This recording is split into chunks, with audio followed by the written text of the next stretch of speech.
समस्तंकर प्रेरणार उत्स ओडिशार मान्यवर मुख्यमंत्री श्रीजुक्त मोहन माझी महोदय विद्यालय और गणशिक्षा विभाग मंत्री जहांकर नेतृत्व रे ये सुंदर कार्य शिशु महोत्सव सुरभि रे मंच रे उपस्थित थिबा आम समस्तंकर प्रिय कार्यक्रम केवल ए स्थान रे नुहे समग्र ओडिशा रे सफलतार सहित संपन्न हेछि। मान्यवर मंत्री श्री नित्यानंद गंड महोदय, मान्यवर विधायक एकाम्र, अति आदरणीय बड़ उपस्थित थिबा समस्त आदरणीय अतिथिवृंद, सांबादिक बंधु, ये संपूर्ण कार्यक्रमटी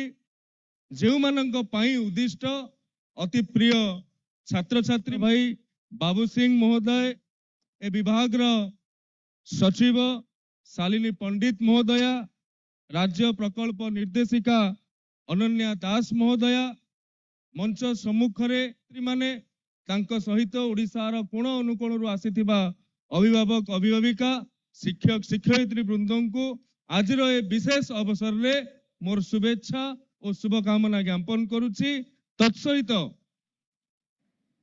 कह जाए आजिर शिशु आसंता कालीर भविष्य, किंतु ये भारत वर्ष रे ये नुआ जगत रे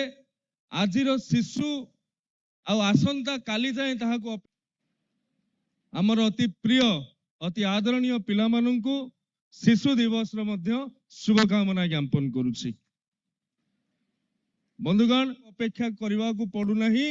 आजिर शिशु आजिर वर्तमान आजिर भी भविष्य आसंता काली जाए ताकू ता पाई हमको अपेक्षा